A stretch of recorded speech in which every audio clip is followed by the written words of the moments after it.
वाल्मिक कराडला मकोका. संतोष देशमुख यांच्या हत्येप्रकरणी वाल्मिकवर खुनाचा गुन्हा. वाल्मिकला उद्या मकोका कोर्टासमोर हजर करणार. उद्या SIT कराडला ताब्यात घेणार.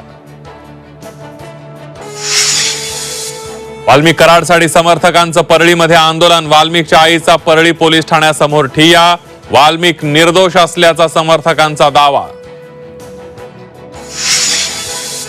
बीड जिल्ह्यात जमावबंदीचे आदेश. मस्साजोग आंदोलनाच्या पार्श्वभूमीवर आजपासून 28 जानेवारीपर्यंत आदेश लागू. शिवसेनेची काँग्रेस झाल्याची भास्कर जाधवांची टीका. भास्कर जाधवांची नाराजी दूर करण्याचं संजय राऊतांचं आश्वासन. लग्नाचा आमिष दाखवत पुण्यातल्या लखोबा लोखंडेकडून 25 महिलांची फसवणूक. कोल्हापुरातील महिलेच्या तक्रारीवरून फिरोज शेखला पुण्यातून बेड्या.